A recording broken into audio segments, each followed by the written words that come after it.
Welcome, everybody, to another installment of David Greene Live here on another Friday, September 8th. Hope everyone is doing well. David Greene, how are things in your world? Oh, man, I'm glad to be doing this. A whole lot better than all the other stuff I did today. Meetings with lawyers, paperwork, legal talk, strategic planning, leadership meetings. Try to get a couple emails done. You know how it is, man. Much more fun when we get to talk to the people. This is way more fun, and we get to talk about China tonight, which is pretty interesting. I don't know if you guys have been following, but China, as Mr. Trump would say, President Trump, they're having some economic struggles over there, and I'm really interested and excited to get into this tonight and kind of hear from everybody else what they're seeing. Speaking of everybody else that's here, I do two things for me. We got about 33 people here right now. Other people are starting to trickle in. Let us know where you are watching from tonight. But then your second bit of homework is I want you to drop some kind of emoji to let us know how you're feeling. David, if you were to drop an emoji for your day, which one would it be? Would it be the one with like the heads that's been exploded, like that one? Like, maybe one ear explosion and maybe like a face palm.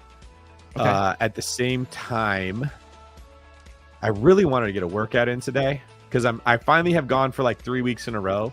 So now it's that point where your body wants to work out. You're not like, oh, I have to work. It's like, dude, that's the best when you get that itch that has to be scratched, but I wasn't able to make it work because I was just back to back with everything.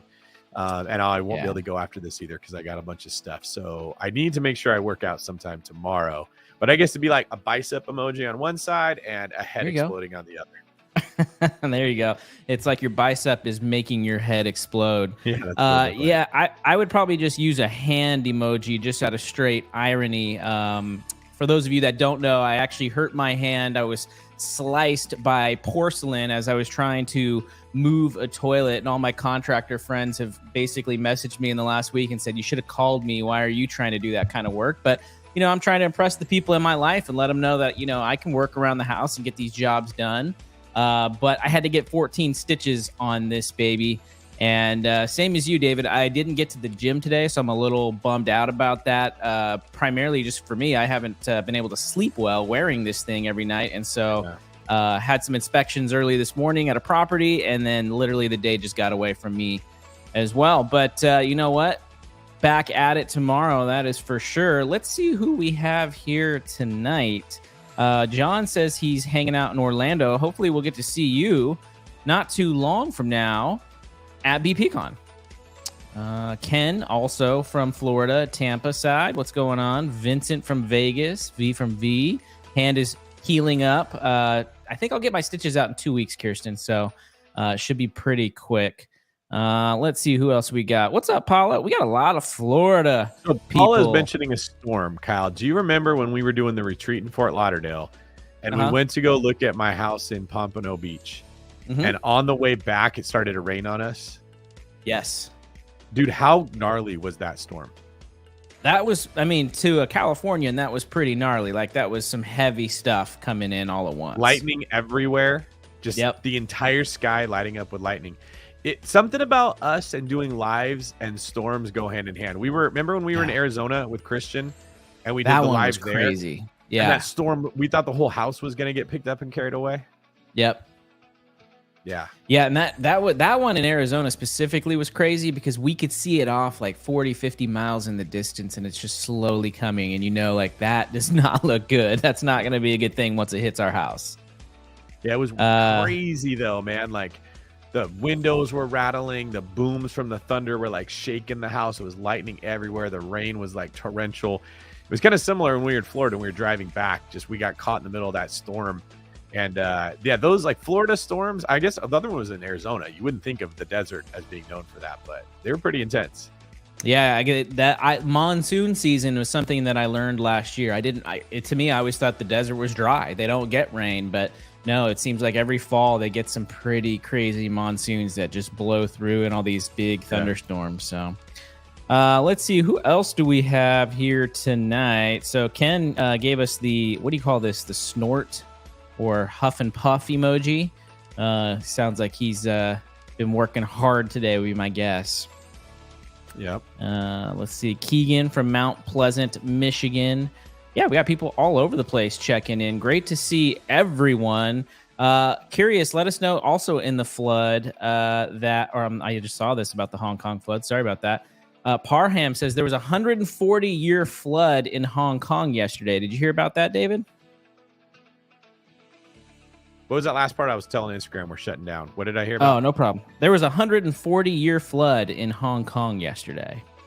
140-year flood? 140. Wow. 140. That's something of like biblical level proportions. Yeah, absolutely. So seems like there's a lot going on in China, and a couple things. Number one, if you happen to have some kind of insight on China, maybe you work for a business and you travel to China, maybe you're from China, maybe you're in China right now watching this. We want to hear from you tonight. And so what I'm actually going to do is I'm going to put on a little banner here at the bottom, and you guys all have to make sure here we go. You guys got to bear with me tonight because I'm doing everything one-handed, so I can't really do things two-handed. But if you send a text message to the number below, 833-777-0309, we would love to have you come in and talk specifically about tonight's topic. Specifically, we're going to be talking about the economic woes, the challenges that we're hearing in China. There's a lot about China real estate, about the China economy that I've learned just in the last week or so that I've been doing some research on this, and I was blown away by how things are working over there. And if you don't think that China will not have an impact on the United States, well, you're wrong.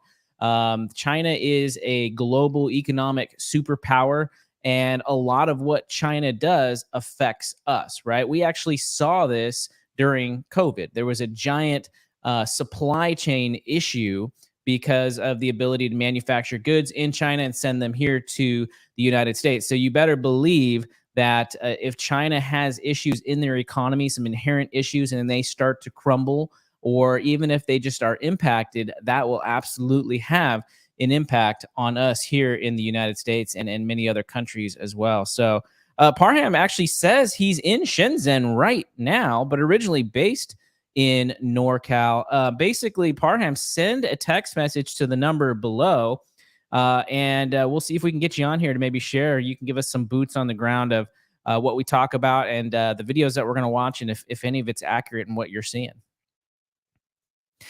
David, what are your thoughts on sort of just the economy in general, but specifically, how China can be impacting us here in the United States? I think we're going to hear more on the specifics of it when we get into the video. But I will say in general, this is a great example of why you should focus on fundamentals and not the flavor of the month. Okay, so this is very common in our real estate investing space where you get someone who says, listen, I've got the new hot topic, the new flavor of the month that will make you a bunch of money in real estate investing. And people, oh my God, this is the new thing. This is where everyone's making money. I can make money easier this way. Mm-hmm. And they all jump into it. And then something changes, the market changes, the laws change, everybody else does the same thing. And now it's no longer there. And you have to start over with the next new thing. And you just jump from thing to thing to thing. And you never actually put roots down. You never build any kind of momentum, which, as you and I both know, building wealth is all about building momentum. Everything in life becomes easier when you have momentum. China was doing certain acts of stimulus, creating different wealth building opportunities in their like blitzkrieg to get to the top of the world order. And they didn't build a very strong foundation. They raced to the front, like kind of like the stereotypical hare, not the tortoise and the hare. And now it's catching up with them. US did the same thing. We printed a bunch of money. We've talked about it a lot. Made us look like we were doing really good. Now we're paying the price for it. You'll see this with general big levels, and you'll also see it, the same pattern reflect itself with smaller individual endeavors like businesses or investment strategies. But there's no getting around it. You lose weight and you get fit by eating better foods and working out. That's it. It's very simple. Okay. Yet we always complicate it with new diet fads or new workout fads, like buy this home gym, buy this thing, and you can get shredded faster. And people fall for it. They're always looking for some influencer that has a six pack and saying like, yeah, I want to look like them. I'll pay for their program. Like there's something so interesting about an easier road. And they always cycle out. Like if I asked you who the top fitness person was 6 years ago, you wouldn't know. Like 15 years ago, 20 years ago, it was the P90X guy. Like Suzanne Summers. Suzanne Summers, yeah. Like, is Suzanne Summers still known as a fitness person? Is No. is Tony Horton still doing it? Like, they cycle in and they cycle out constantly. And that's why you just got to fight the urge to look for the next best thing. It's just about building consistency. Find a workout that works for you. Push yourself as hard as you can. Find a diet that works for you. Stick to it as much as you can. Build a budget. Give your best. You will end up in good shape. What we're going to learn about today is all the mistakes China made. But if you ask yourself why they made them, because they were trying to rush their way to the top. They were looking for the what's the where they always have a secret passageway. No, it's a shortcut, right? Yeah, you know, the movies, yeah. someone knows a shortcut and then it always ends up being longer. There's a pattern to life that these lessons have tried to teach us for a long time, and there's a reason. I love it. Yeah, Mikhail says, remember Ty Bo? That was Billy Blanks, wasn't it? I love that guy. Yes, remember that? Dance. But let me ask you this question, David, before we jump into the video, because you mentioned the shortcut, right? I've been watching this this series. It's an old series from probably like 6-7 years ago. It's on. I've been watching it with my kids on the History Channel. It's called America: The Story of Us, and it basically talks about from like the very beginning to when, you know, the Europeans touched ground on the East Coast and basically westward expansion and all this stuff. But even back then, right, even 200, 300 years ago or whatever, when the United States was just beginning to be formed, there is this American spirit of like, I want to pursue wealth. I want to build what's mine. I want to live that, quote, American dream. But on the other side of it, there's still going to be always people looking for the shortcut to get there. We saw that specifically with like the gold rush, right? How many people were trying to just scramble, and really from all over the world. They weren't just scrambling from here within America, from all over the world to find riches, to build riches. And there's something within that. My question for you, David, is how do you balance that, right? There is this, sorry, my series is going off. How do you balance that pursuit for building something, but not necessarily what goes into the shortcut, right? Not doing what's easy or just following that fad or just going and finding that next gold rush? Man, that's a really good one. The first thing I'd ask you, we know during the gold rush that very few of the 49ers actually made money. Fair? Who made the money? Very little. There was a certain class of vendor that made a killing. Do you remember who they were? Was it Levi Strauss? No, I mean like not a person, but like a certain business. And they weren't the people going to look for the gold. Who made the money? The people who sold the tools to find the gold. Exactly right. Yeah. Yes. You sold the pickaxes, you sold the shoes, you sold the little sifter.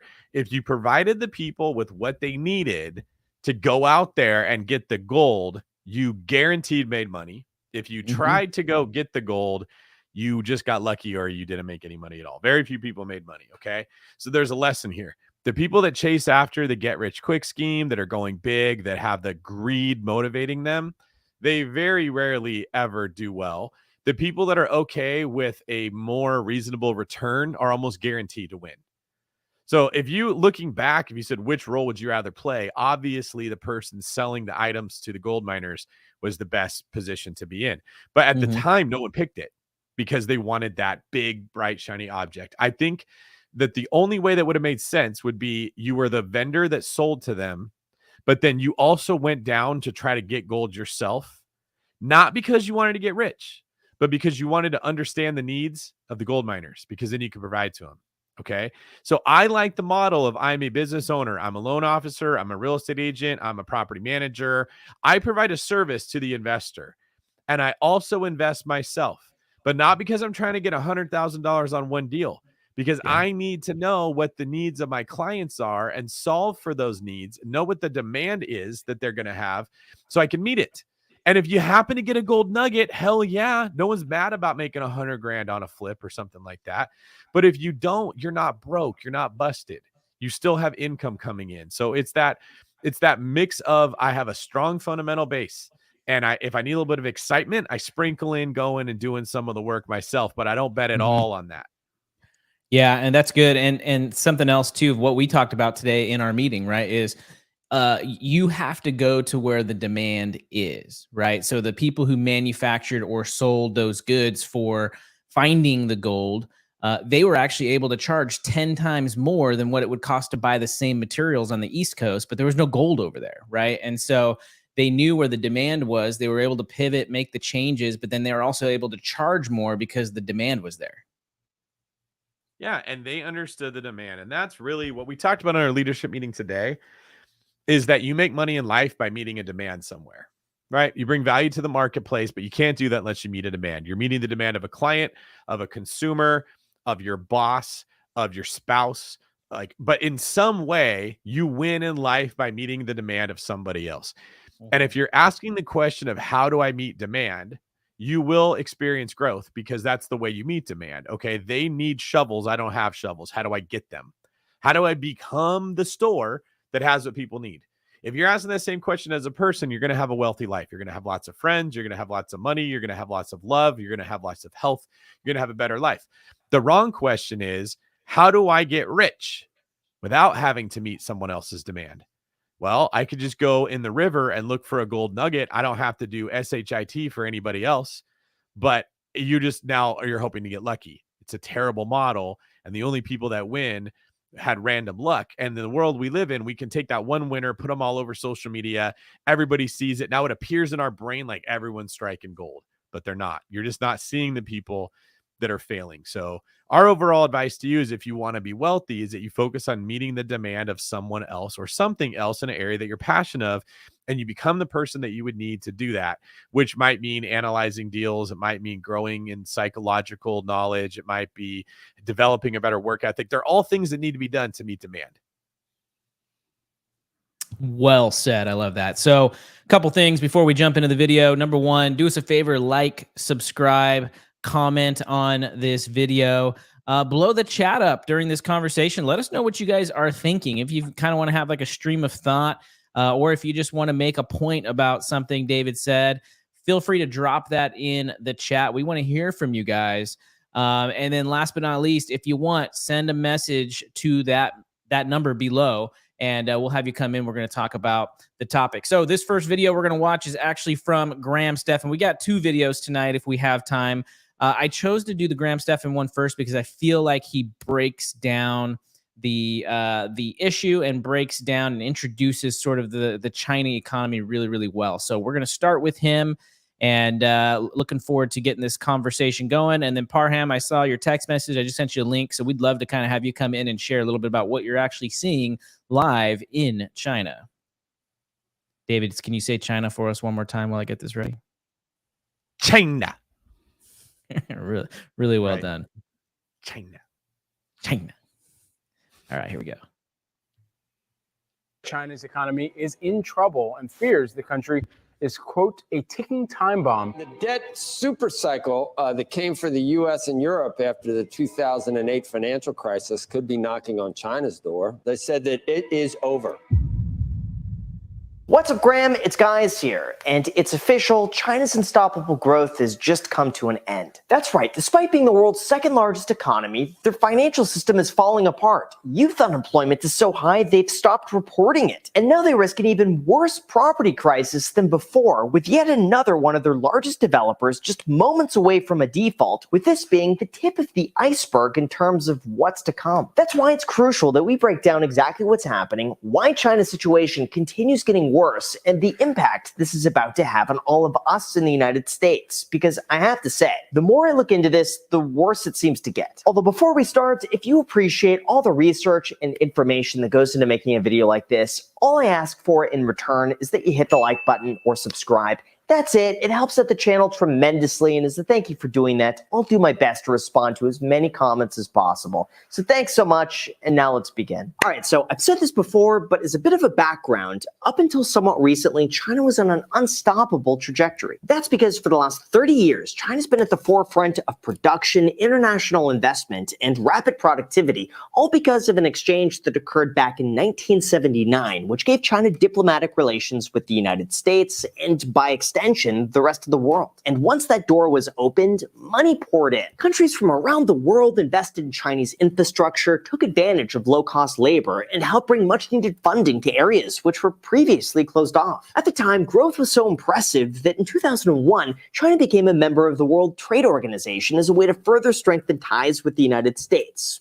But it didn't go exactly as planned. For the United States, it quickly became apparent that demand for low-cost Chinese goods increased way faster than expected. More and more products were being outsourced elsewhere, and corporations moved 6 million jobs overseas to allow for higher profits. Now, even though this did bring down the cost of everyday items that we use here all the time, for China, the benefits were monumental. With all of the increased worldwide trade and foreign investment, more than 400 million people were lifted from poverty. In addition to that, their economy is now 11 times larger today than it was back in 2001.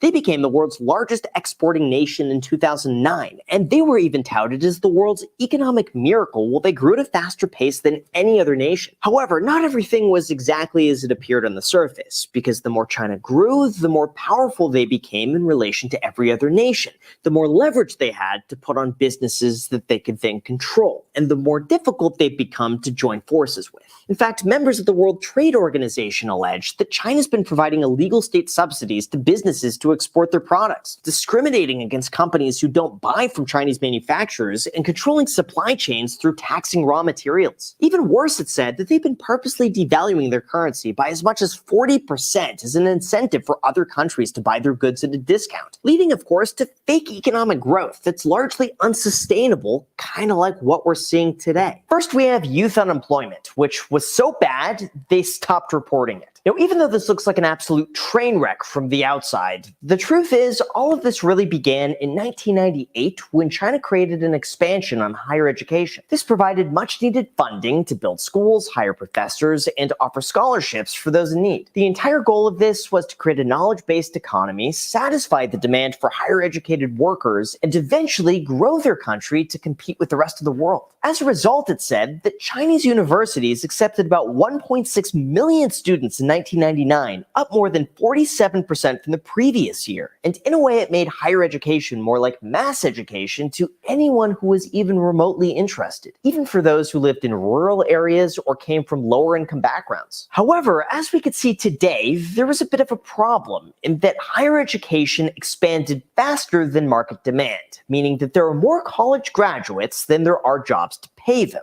And as a result, a high portion of Chinese youth is unemployed. As it stands right now, the jobless rate of 16 to 24-year-olds rose to 21%, which has been steadily rising each and every year since the survey was started in 2018. In fact, the unemployment rate has gotten so bad that lottery sales have increased by 50% because young people now see hitting the jackpot as their only way to achieve financial freedom. In response to this, more and more Chinese youth are choosing to stay home to take care of their parents, or be a stay-at-home son or daughter because there's no other work available, especially when it's expected that 30% of China's population is going to be over the age of 65 by the year 2050. Of course, China disputes all of this and says it's a big misunderstanding that they're no longer reporting on the unemployment rate. Instead, they explain that the surveys used to collect the data just need to be further improved and optimized, which most people tend to believe is their way of simply twisting the narrative to be a little bit more positive. But I'll let you be the judge of that, and you could come to your own decision. At the end of the day, though, this is really only the very beginning, because in addition to that, we also have, second, the real estate crisis. See, throughout the last decade, China's experienced a massive real estate bubble as their citizens preferred to invest their money in property as a safety net, causing prices to increase double digits year after year. In fact, China was building 5 times as many homes as the United States and Europe combined, and supply was still so limited that several cities used the lottery system to allocate them, some with odds as low as 1 in 60. That led to 70% of the country's wealth being tied up in real estate, which is more than twice as high as we have here in the United States. At that point, property values were increasing so quickly that developers would pre-sell units where buyers would begin making payments on a property that didn't even exist yet. It didn't matter how much it would cost either. Some buyers would pay up to 23 times their annual income to buy a home, with a mortgage sometimes making up more than half of their gross take-home pay while they borrow money from friends and family just to say they own a property.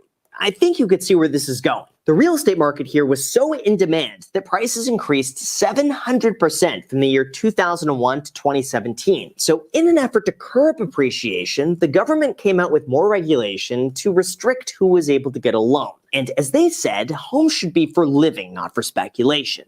But it was too little too late. With China's economy suddenly slowing down, property developers had a harder time raising capital to stay afloat. They couldn't afford to finish all of their in-construction units. And even though this started with the property giant Evergrande, within 4 weeks, more than 320 projects in about 100 cities were facing protests, roiling markets and forcing authorities to corral banks and developers to defuse the unrest. Now flash forward to more recently, Evergrande filed for bankruptcy. And today, an even larger property developer, Country Garden, is also facing similar concerns, while it was warned that they may also default on their debts, which is as high as $230 billion across nearly 1 million unfinished apartments. And yes, that's billion with a B, as in be sure to hit the like button and subscribe if you haven't done that already. Anyway, in response to this, China began lowering their interest rates as a way to help spark economic growth. But just like the previous situations before us, it's often too little too late, with more than 50 developers having already fallen behind, leading to yet another economic disaster, which is deflation. For those unaware, deflation is practically the opposite of inflation, where instead of prices rising, they're falling.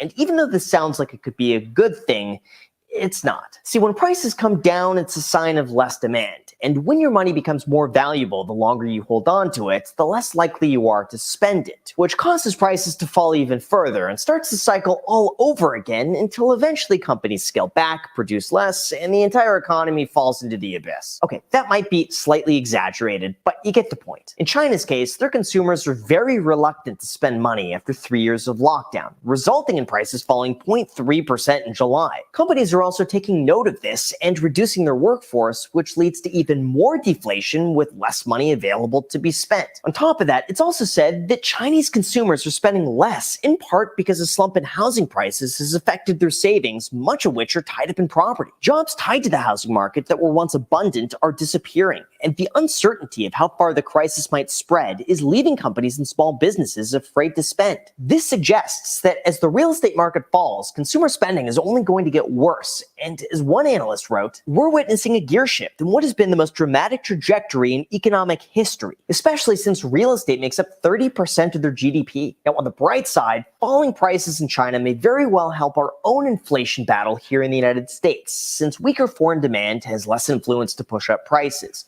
But for China and its investors, slower demand is likely to lead to slower growth, and that will come at the expense of their own citizens if and when the market collapses. And finally, the straw that broke the camel's back, a shadow banking crisis. See, unlike the traditional banks that have a very strict framework in terms of how they're allowed to operate, shadow banks are allowed to operate within the unregulated industries, including hedge funds, private equity, and investment banks, without all the red tape that somewhat gets in the way. Now, don't get the wrong idea, because these shadow banks don't operate like a typical bank account, where someone comes in, they make a little deposit, they have a checking and savings account, and so on. Instead, these shadow banks mainly cater to other businesses, funds, and large investors who want a higher return than usual. Except in this case, a lot of those returns were pegged to the real estate market, which, as you've seen, is not doing so well. And that brings us to today. One of China's largest shadow banks is now under a microscope after missing payments to 3 publicly traded companies, resulting in protests outside of their offices in Beijing. What makes this even worse, however, is that there is a strong likelihood of contagion spreading throughout the entire market.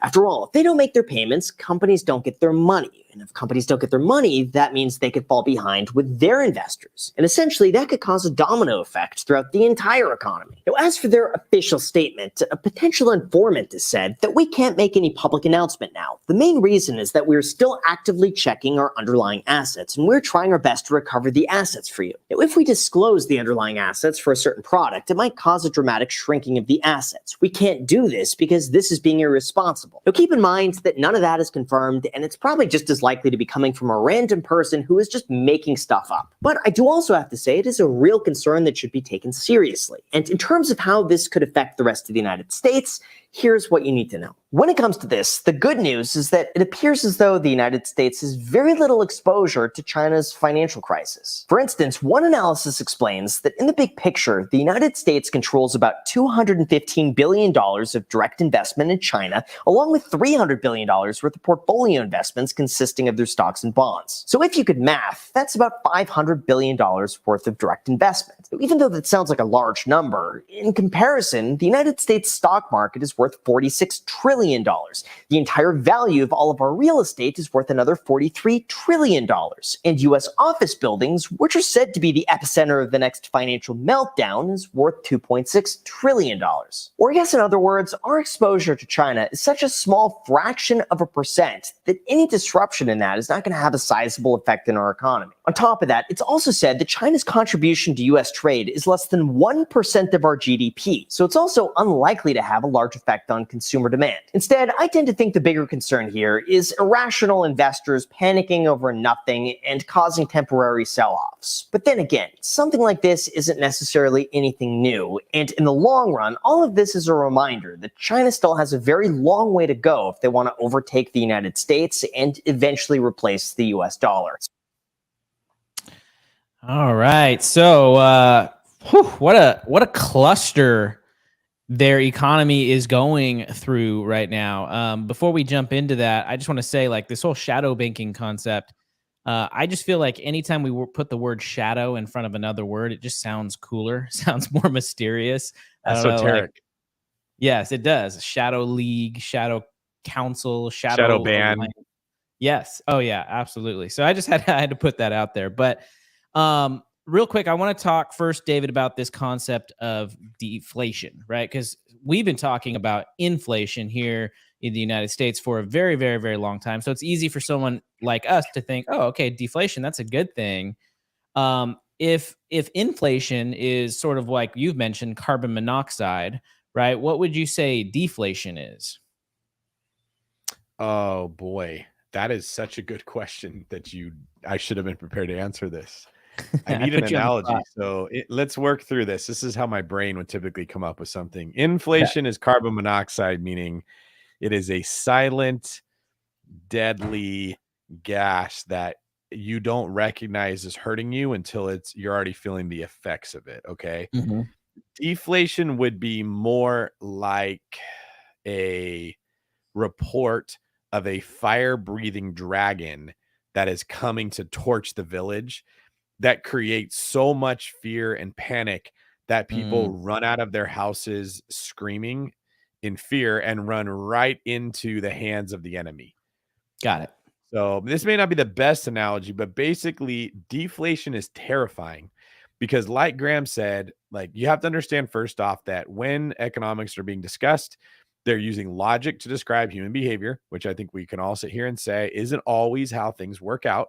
Yep. And they're operating under the understanding that the money supply is constant. So if there's a constant supply of money and prices start to drop, everyone says, all right, I don't want to spend my money because I want to wait, and because I don't want to buy it now if it's going to be more expensive tomorrow. When I believe it's going to be, I don't want to buy it now if I believe it's going to be cheaper tomorrow. When I believe everything's going to be more expensive tomorrow, I'm more likely to buy it today, which increases the velocity of money. That makes sense, right, Kyle? Okay. In a deflationary environment, when everything's becoming cheaper, you save your money, which means you stop spending it, which means the velocity of money slows, which is like the lubrication of the engine doesn't get through. The whole engine will seize. If I stop spending money, the person that I was giving that money to, they don't have income, so then they can't spend money. The person they were going to buy something from doesn't have income. Everybody's income drops as the money just sits in our bank accounts or under our mattresses or wherever we have it. And not only is that a problem, but now all of the stuff we have on our balance sheets, like the real estate that I own, right? There's an amount of debt that I owe, and then there's a value of what it's worth. Well, if no one's trading in it, the price of it has to come down, which means my overall wealth is dropping. Maybe your net worth drops from like 2 million to 1 million or 1 million to 400,000. Now you feel poor. Do you spend money when you're poor? No, you save more money. You become more defensive. And so the whole country spirals into this gridlock. Like nothing's moving and it's really bad. That could ruin everything. So the government won't let that happen. They will come in and say, what do we need to do to get people to spend money? Short answer is people have to feel wealthy or at least comfortable to spend their money. And they have to believe that if they don't spend their money, they're going to hurt for something because it's more expensive later. So how do they get prices of things to start going up again? And how do they get people to feel wealthy? They print more dollars and they give it to the people. Yeah. So like, I don't like, while deflation is scary, it's not likely that's going to actually happen, because you don't want to end up where China is possibly ending up, where nobody wants to spend their money anymore. Now nobody's buying the real estate. Well, we all would look at it like, good, no one's buying real estate. Let's get prices to come down, because we're thinking we're going to make the same money, but the price of the asset's going to come down. But you're not. When the price of the asset comes down, your money comes down too. So it doesn't actually become cheaper relative, because when people stop buying real estate, they stop building real estate. When they stop building real estate, they stop needing to hire all the people that it takes to build the real estate. They stop needing the people that are doing the loans to finance the real estate. They stop needing the people that are issuing the permits to build the real estate. Like, everybody loses money when that happens. So now everybody's income theoretically drops. They don't feel as wealthy. They're not going to buy the real estate at all. And you get in a cycle where the value of the assets drops, your income drops, assets drops, income. Like, everyone just, it's a race to the bottom of trying to become poor. Unless and you're literally somebody who that can make economic machine just stops working. Which is the problem. Like, your engine works fine as long as the oil is cycling through it and the pieces aren't grinding together. When the oil stops flowing, the engine parts, unless you're like Kyle and you have a Tesla, in which case you have a completely different economic engine. I don't know what the exact analogy would be there, but assuming you have an internal combustion engine, that's the way it works, which is how our economy works right now with the dollars that are flowing through it. So I don't think that when deflation starts, it's that fire-breathing dragon. You're like, anything's better than that. We'll just have another cycle of printing money, which does what to prices, makes them go up, creates more inflation. So I keep saying, I don't believe you go backwards. Once you create inflation, you don't see prices come back down. It doesn't happen. Yeah. You just have to do it again and again and again. You have to keep injecting yourself with more stimulus, which makes your dollars worth less, which means the assets you own become worth more in theory. Yeah, that's really well said. And I think Graham had some really good points in at the end there when he was talking about, like, he doesn't think it's necessarily going to impact the United States that much, but where it can impact us is it can impact our psychology. It can impact the way that we invest our money, the way that we spend our money, the way that we look at money. And I think that's what you're saying is, like, the big concern would be if there's a frenzy, right? And if a frenzy and a panic occurs, that's when people start to do crazy things with their money. We actually have someone here, Paul, who is actually in China right now as we speak. I'm going to see if we can bring him on here to maybe give us a little bit of a boots on the ground, maybe even a visual. Investigative journalist live on ground in the middle of the storm. Is Paul going to be in like a weather suit with a microphone and like it blowing in the background, like one of the Florida storms that we've been stuck in? Yeah, exactly. I think he was actually in an Uber, but not as cool. Let's see if I don't know if Paul is still there. Paul, are you able to join us? There you are. Hey, good evening, guys. Great, man. Thanks for hanging out and joining us and being our investigative journalist. Especially we got the NorCal connection, so that's always a good thing. Just first of all, tell us, what time is it where you're at? 8:43 in the morning, on my way to work, actually. So this was a great opportunity. I saw you going live, and you are looking for someone in China, and I thought I'll give you a quick glimpse on what's going on here today. So I mentioned in the chat already, yesterday was the heaviest rainfall in 140-year history of this general region. So this is southern China, Hong Kong, Shenzhen region. It's a global economic powerhouse of China, where we're where we are, and I'm here for business, but of course I follow my passion in real estate. Awesome. So tell us a little bit. First of all, I don't know how much of the last video that you got to see, the Graham Stephan video. From what you see over there in person and kind of maybe some of the conversations you have, is there accuracy to sort of what's being reported over here in the United States? And are you seeing kind of similar rumblings about the economy and just in general? Yeah, so there's always a disconnect between what you see in I think in the official statistics and then how people perceive it. I think we had a similar situation in the US also during COVID, when actually everybody thought the economy is thriving, it's doing great while we were printing money and everybody was warning already, but people weren't perceiving it as such. And I think it's a similar situation here right now. There is people have saved up money during COVID. It's the same situation here, but as the economy is weakening, people seem to be more and more cautious to spend. So David spoke about that, right? Deflation is a big problem. As prices get cheaper, people hold back their money.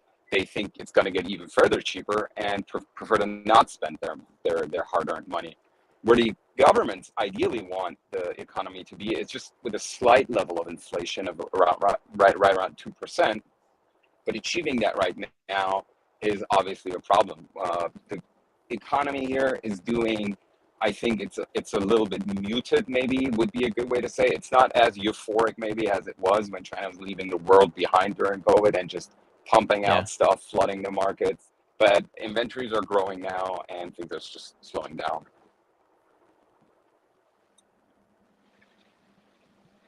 And can you give us a view there of what it looks like outside, just out of curiosity, as you go into a bridge? Or into a tunnel. I love that. Yeah, of course. Yeah. So I just actually left the city proper area. I'm in Shenzhen. That's, like I mentioned, it's a huge economic powerhouse. It's basically where the electronics of the world are made.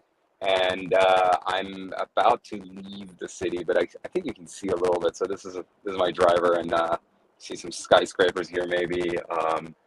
It's just an insane place. It's an insane culture with insane work ethic. I think a lot of the things that we speak a lot about in real estate, how you have to grind and slowly work your way up, that's sort of a given here. It's just the constant grinding here is real, and it's really impressive. I really encourage everybody to come visit at least once and see how this one of the most strategically most important trading partners of the U.S. operates.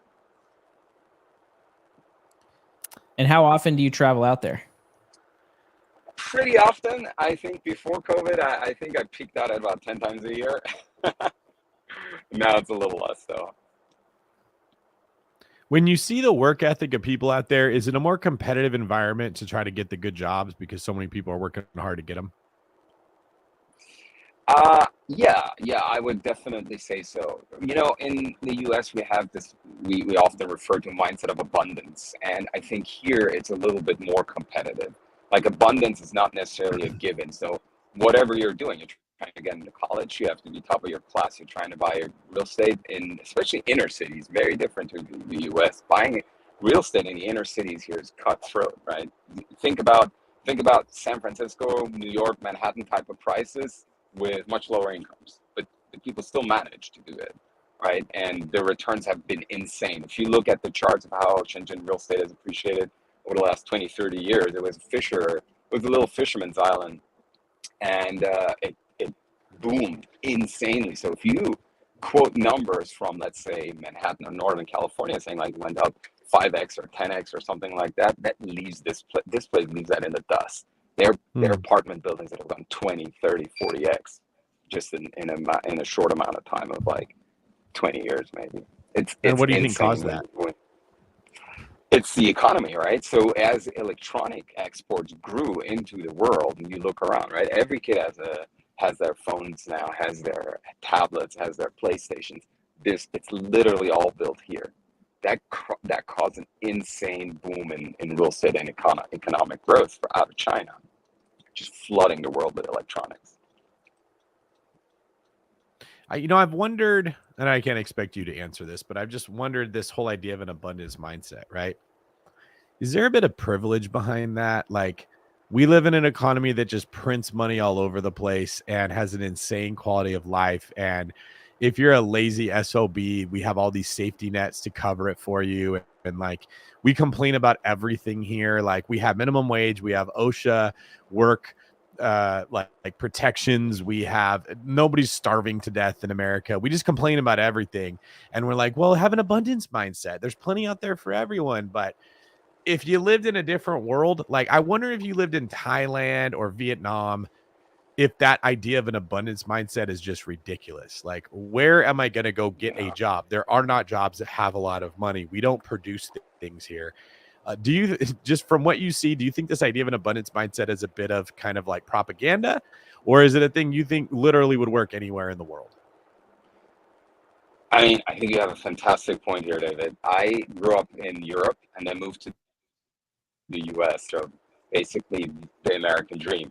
So being there, I think the mindset of abundance, well, you need to grind. Even in the US, right? You got to grind everywhere in the world if you want to make it. The big difference, though, being is to this part of the world, there's no safety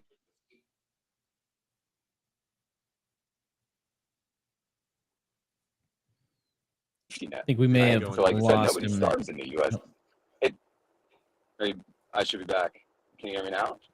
Yeah, go ahead. You were saying the differences in this part of the world. Yeah. Yeah, the difference in the world is you just don't have the safety net. So abundance may exist, but you really have to grind hard for it, right? So there's infamous stories of people starting with little food stalls, starting with little like glass polishing shops and turning it into insane empires. That it's just because there's nothing catching you. If you fall through the crack, you literally fall through the crack. It's very different than in the US. And I personally think to some extent it may be hurting us that we think everything will always be fine. I'm a big fan of working hard. I mean, look at this, right? I'm away. I'm thousands of miles away from my family. I'd rather be sitting on a weekend, right? It's Friday night there, Saturday morning here. I'm on my way to work, right? Why am I doing this? Because you have to grind, right? You want to stay ahead in this race.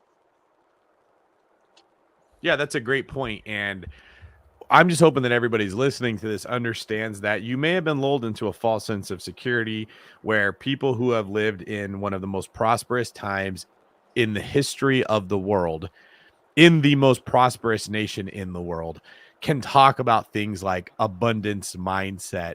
That is a privileged take that we can have. And I'm definitely grateful that we've been able to have it, but we should not assume that if you just manifest what you want, it's going to happen, or if you just believe you deserve better, that things are coming your way, that ultimately everybody else in the world chooses to spend their time, their money, their attention, whatever that resource is, on the people that benefit them the most. And if you're a person who meets that demand and you provide value to other people, you will eventually accumulate wealth. And if you're not, you are going to not do that. And we would already understand that reality if it wasn't for the fact that we've been living in such a crazy, prosperous time. So just because it has been good does not mean it will continue to be good. And I think this video about China is an example of that. A year ago, 2 years ago, we were talking about them dominating the entire globe and everyone was terrified. And now the conversation is like, ooh, there may be some trouble in paradise. That foundation might not be as solid as we thought, which shouldn't shock us, because whenever you build a skyscraper and you go up 20 stories in 6 months, like, the foundation might have been skipped. It might not have been strong. And I'm not sitting here saying we should all judge China and think we're better than them. We might be following a similar pattern. We might have made some of the same mistakes China made. And seeing what's happening there, wisdom would look at that and say, well, could this happen to us? And if so, how would I reposition myself? So do you have any advice for just what you're seeing there and how you see that this might play out in America if we follow a similar trajectory?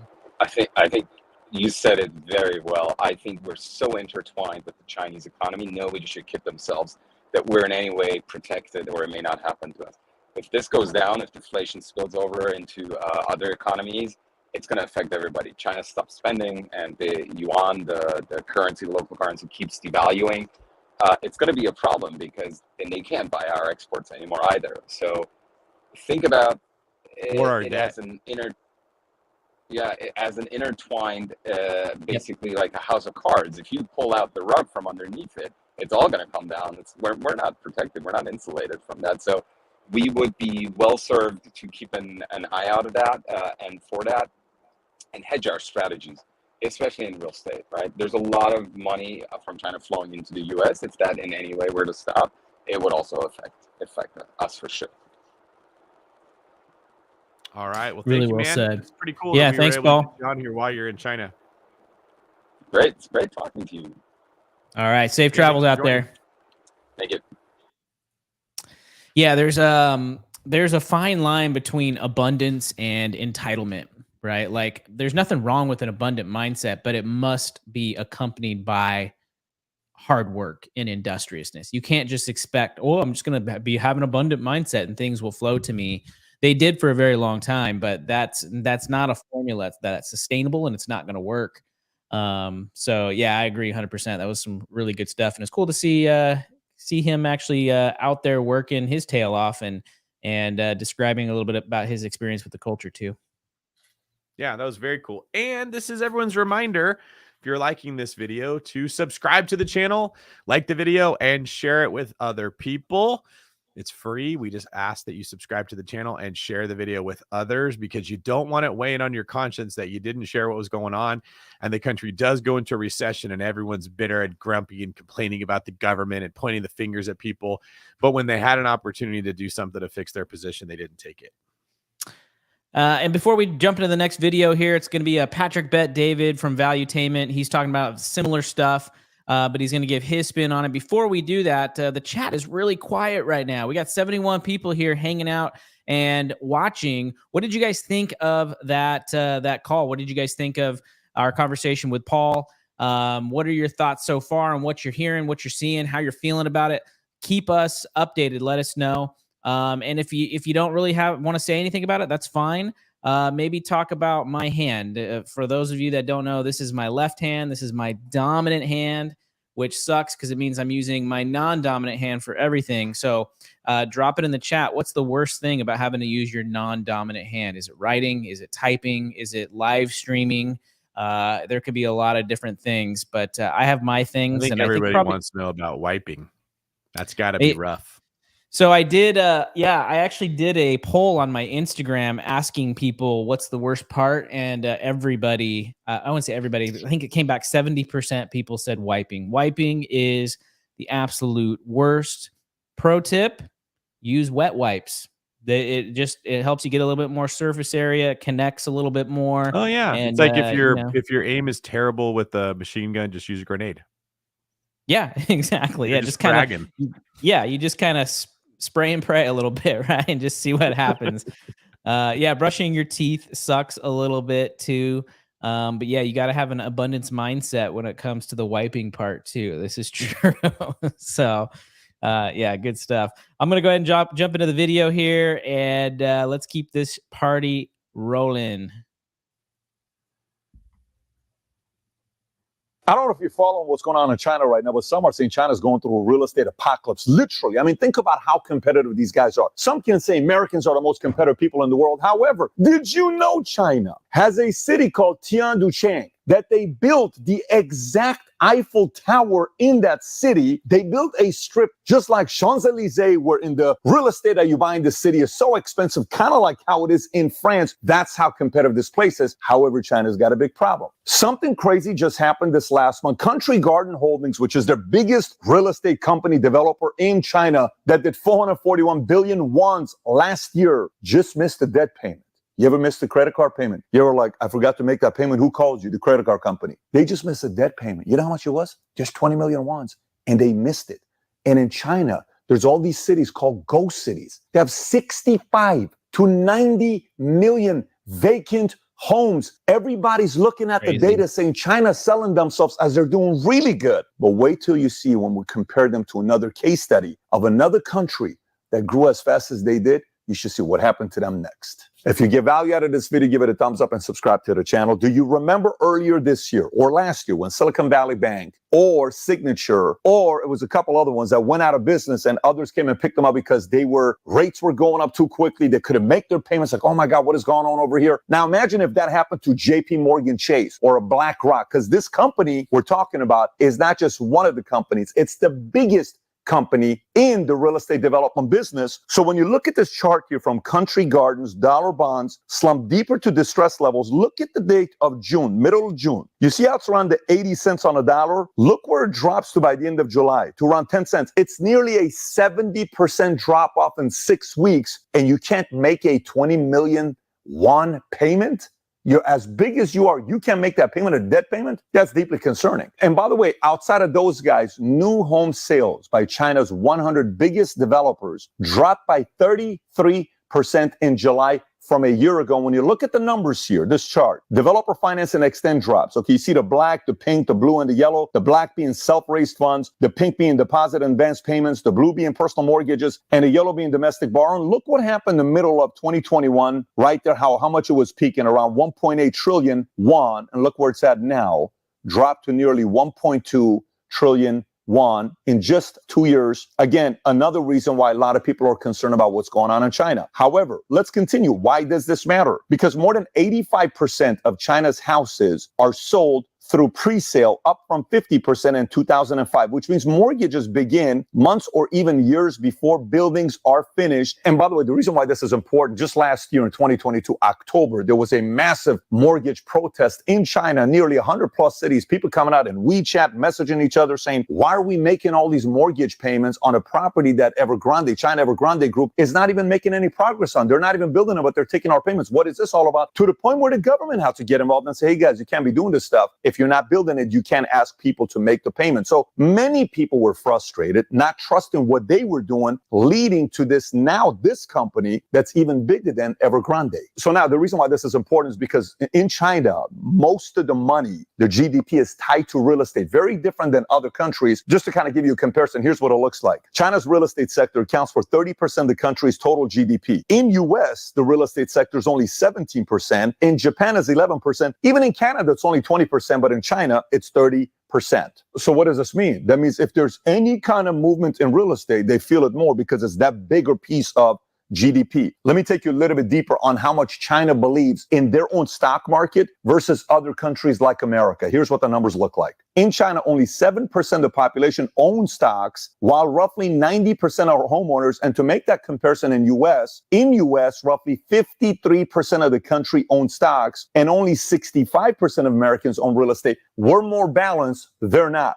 They're all real estate. Nothing in stocks. What does that tell you? We don't believe in stocks. We believe in real estate. And not only do they own one home, 20% of folks in China own 2 or more homes. However, they don't believe in the Airbnb model like we do in America. They don't rent them out because they feel it loses value. They like to keep it brand new. So now you may ask and say, why did they only put the money in real estate? Because if you look at the chart since 1998, what you'll notice is the average real estate sale price in China every year has gone up. Literally, if you look at this, pretty much every single year it's gone up. And they can't necessarily say the same thing maybe about stock market or other investments, so they trust in real estate. And by the way, when you think about value real estate or expensive real estate, what city in the world do you think has the most expensive real estate? Some of you may say Beverly Hills, right? And how do we really define that math anyways? Here's how we do it. Whatever the average salary of a person in that city is to the actual average value of a home. For example, say you make $100,000 per year, but the average house value in that city is $1 million. That's 10 times. Make sense? Look at the most expensive real estate in the world, comparing it to the average income of that city. Let me just show you this chart. Hopefully this will make sense to you. When you look at this, look who you have all the way at the top, Beijing, meaning the average home there is 48 times the average salary of the city. That means most people cannot afford to buy a house in Beijing. Same with Shanghai, same with Hong Kong or Shenzhen. And then it goes to London, but look how much of a drop off London is. It goes from 40, drops to 22. Then you got Bangkok, Sao Paulo, Rome, Moscow, Seoul, Paris, Munich, Tokyo. Then you get to New York, which is roughly 12. And the same is with San Francisco. So as much as we talk about how expensive real estate is in San Francisco and New York, it's almost 4 times more expensive in Beijing, Shanghai, Hong Kong, or Shenzhen. Now, keep in mind, that's all money. You may say, well, you got to figure out a way to make more money or move to a smaller city. Totally get it. But there's other kind of pressure there as well. One of them being social pressure. In China, because of the one-child policy that they had, there's 33.59 million more men than women in China in 2016. There's the mother-in-law economy that they talk about, which means what? Social pressure for men to go and ask someone's hand for marriage. Hey, I'd like to marry your daughter.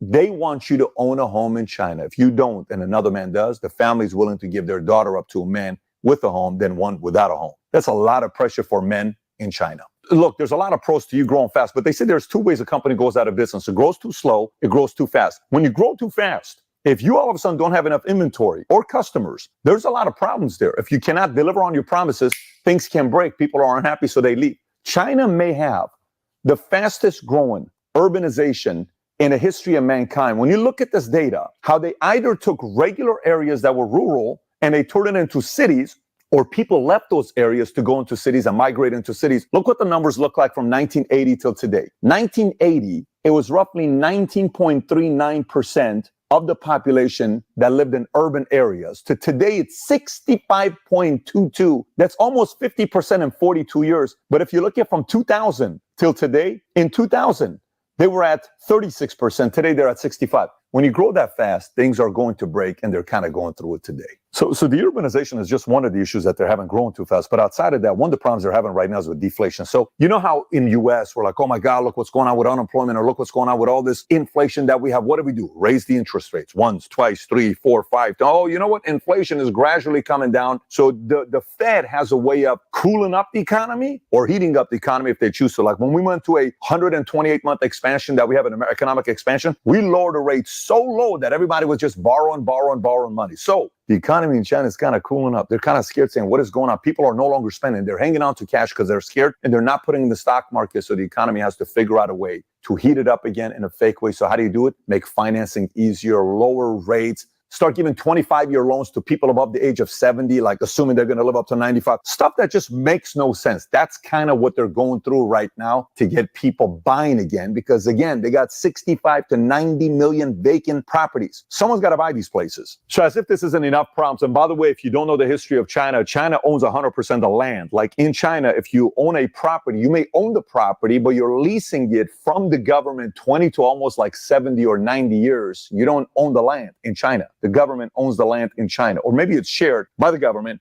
maybe with you, but they own 100% of the land in China. Kind of weird, but that's what socialism and communism does. However, the bigger problem they're facing right now is the unemployment amongst the youth. They have around 140 million folks between the ages of 15 to 24 years old. And look what their unemployment looks like. If you look at this chart from 2003 till now, it shows it goes from 9.61 to 13.16. But if you continue, look how high that thing goes in China, all the way up to 21% of kids and some young adults that cannot get a job right now. 21%, obviously, that's also very problematic, because if you can't get your youth working, what are they going to be doing? So obviously, you know, if you don't follow the story in China, you may be thinking, oh my God, China's crushing it. They're going to be passing up America very soon, all this stuff. We've all said it, right? That we fell for that. This is what's going to be taking place. Again, there's two reasons why companies go out of business. You either grow too fast, you grow too slow. In this instance, they're growing way too fast, and another country went through it. So the deflation cycle that they're going through causes a few things. One, consumption goes down. People don't want to spend money. They want to save money. Number two, businesses cut prices. Consumers expect for prices to go down, so they hold off with purchases. Businesses lay off employees. And obviously, all of this adds up. And the other country that went through this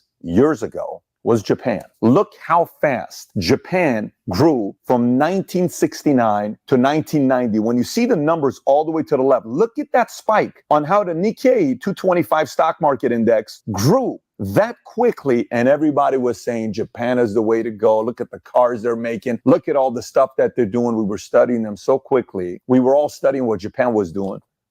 All of a sudden, look at the drop from the peak of 1990. Today's 2023, and they haven't even gotten close to the numbers they had in 1990. That's 33 years ago. China fears the same exact thing that happened to Japan is about to happen to them. So what is all this mess leading up to? Is it like, oh, we're the only ones that knows that this is taking place? Let me just say what millionaires and billionaires are doing in China right now. Here's an article from CNBC. China to see the world's biggest millionaire exodus this year. New study shows, this is from a month ago, 2 months ago. Data shows that 10,800 high net worth individuals migrated out of China in 2022, and they're expecting another 13,500. And outside of this article, a Reuters article just came out with this, saying China's super rich population drops as tech crackdown, global factors hurt wealth. Look at the numbers with China. More than 400 people lost their billionaire status last year, most from China. China lost 229 billionaires from who ran Global Rich List in 2023. These are folks that are no longer making that kind of money and they're looking at elsewhere. Where can I take my family? And by the way, sometimes when you leave China, you can't take your money with you. It's a very different kind of a climate to be there. What's the moral of the story here? When the government tries to fabricate the economy to either cool it off or control it, they do it everywhere. We do it in America. Matter of fact, ours controls some of the economies around the world when we try to cool it off or heat it up when we're like dealing with interest rates. So look, when you look at these numbers, the same can be said with a business. When you're growing too fast, if you don't have enough products to fill in the buyers, you're going to cause a lot of buyers to be sitting 2, 4, 6, 8 weeks to receive the product. They're not going to be happy. It's kind of what's going on over there in China. And then at the same time, when you look at China, their population is 1.44 billion, but they have 658 million homes in China. So if you say the average house has 3 people living there or 4 people living there, why do you have 658 million homes when you only have 1.4? It seems like a big number, but it's not a big. You have way too many empty places. Why produce products and places to live when you don't have enough people to want to buy? This is all fake economy. This is the fake success that we experience in America, where a lot of people made a lot of money. They bought all the fancy stuff and then boom, it disappeared. On a larger scale, China's going through it right now. We're going to see how they handle this. We're going to see what decisions they make politically. Do they get involved? Do they kind of stay out of it? Knowing their philosophy, how it is, they feel they want to control everything. They don't want anything to get out of their hands. But does this also mean they're already a net negative migration? Is that going to skyrocket with people leaving? Who knows? But the next 12, 24, 36 months, I would watch very closely to see what happens to China. There you have it. A Which lot of so I love his take home was really, really good. Like at the end of the day, fake or synthetic growth is at the end gonna just kill you, right? It's not good. The government, you put them in charge of too much. That's going to create a lot of issues. And then you throw in the human psyche and the human ego, the desire to have more when you really haven't done anything to earn it. And so they're starting to see a lot of those changes and those struggles. And you can see a lot of the rich people, the wealthy people, are getting out of China because of that. So yeah, man, it's going to be very, very interesting to watch this happen. What are your takeaways so far? He hit it on the head. I think a lot of people were assuming that things were just going to keep getting better. And there is a limit on how high you can fly when you're doing it synthetically, like you said. And just about every country is doing some degree of this. And so it reminds me, like, when times are tough, you get back to fundamentals and you try to come up with a strategy that will work no matter what the government does. Like, what's tricky about the economy is they keep playing with it. So you draft all the players for your football team based under a certain set of rules, and then the NFL comes and changes the rules. And now the running game is punished and the passing game is an advantage, but you just drafted a bunch of run blockers and running backs. But you need a quarterback and faster wide receivers. And what can you do? It's going to be a couple of years before you can start to do it. And then they change the rules again. It's very freaking hard to figure out where you should put your money and what you should be doing when they keep moving things around, which is why I've said, stop playing that game. Focus on fundamentals, build a business, base it off of doing a great job, meeting demand of people, building authentic relationships, meeting needs, and pivot when things change. Like we spent a lot of time today talking about what pivots our businesses are going to have to take, because the way that we have traditionally made money isn't working as well anymore. But the principles of how we made money in that company are going to apply to whatever thing we go do instead. And I think a lot of people listening should be looking at it the same way. There's a book called Who Moved My Cheese. You ever heard of that book, Kyle? Oh yeah. Yeah, absolutely. Ken Blanchard. Like, can you share the premise of it? Yeah, basically the story is about two types or two groups of mice or rats. And basically they are in this big giant maze, and it's kind of like a parable or a story where one group of the rats, they find the cheese, but then they just sit there and they eat it, and they're just living on all the plunder of the cheese that they found. Whereas the other group is more diligent about it. They're sort of sniffing out and trying to find more cheese. They're being smart with the cheese that they found, the big chunk of cheese. They're not just assuming that chunk of cheese is always going to be there. They're more adaptable. They're proactive. They're doing stuff before it becomes a problem. And at the end of the day, I think if I can remember, the rats that were just sitting there and got fat, basically didn't have a good ending, or weren't eventually able to find the cheese or new cheese or something like that, because they became too lazy in their skill set and they weren't actually out looking for more. Yeah, they were like, this is what works. When I want money, I go do this. When I want cheese, I go here to find it. And then someone changed where the cheese was, and the rats were resentful if they were just who moved the cheese? It's supposed to be right here. This is what I've always done. I just go to this place rather than adapting when things change. And the cheese is always moving as technology changes, and the government manipulation of wealth is always changing. And I think we see that with some of the stuff Patrick was talking about with China. God, there's a point on the tip of my tongue I'm trying to remember that he was describing that I thought was really insightful. Maybe it'll come to me as I'm rambling along here trying to remember what it was. But the population not growing, that might have been what it was the population is not growing as fast as the supply of housing they've been creating. That is what it was. He showed the graph, and basically in my head, I could see your supply of homes is going up, but your population of people is going down based on the fact that they have more, like they didn't have as many children being born. They just had one child per family for a really long time, which if you think about, probably doesn't show its effect for 20 to 25 years after you implement it, right? So if we stopped having kids right now, it's not like next year there would be nobody to buy homes. Right. Yeah. You have all the 7-year-olds that are still turning 8, and the 8-year-olds that are turning 9, and the 20-year-olds that are turning 21. And if your average home buyer is 25 to 30 years old, it would be 25 to 30 years before you felt the impact of that. So think about, I heard about that one child policy when I was a little kid. So like I was 10 years old, right? 20, 30 years go by. Now that's starting to catch up with them at the same time that they built too many homes. Why did they build so many homes? Like Patrick said, their economy was based on real estate ownership, not stock ownership, which is a form of equity within companies. So they weren't investing into the companies in their country. They didn't have people that were owning equity in companies. They were just buying the real estate because that is a better investment, but it doesn't stay that way if supply outpaces demand, which is basically as simple as what happened. Demand decreased from population. Like there wasn't a big bubble of people coming up. There was actually an opposite of a bubble that is just now starting to hit at the same time people are leaving the country. So demand is plummeting while supply has been getting bigger and bigger and bigger. So now you have all these people that they have all these homes that no one wants to live in, and there's no rent tenants for them, right? If I saw America doing the same thing, I'd be telling everybody we have a problem. We're building too many houses. That's not the problem we have here. Right? Like we complain about housing being unaffordable. At the same time, that might have a lot to do with why real estate values are not dropping. So if you already bought a house, you're probably sitting good. But if you're listening to this wanting to get into the market, well, it's definitely tougher than it was before. I don't think we have a net loss of people leaving America like they have in China. We still have more people moving into our country, both legally and illegally, and people being born. So our population is growing. Our demand for rental properties is increasing at the time our supply is going down. Right. So we have the opposite problem of China, specifically when it comes to real estate, which is why I don't see any fundamentals that would lead me to believe that our real estate is in trouble. As far as the rest of our economy, I've mentioned before, what makes me nervous about America is that we import more goods and we export dollars.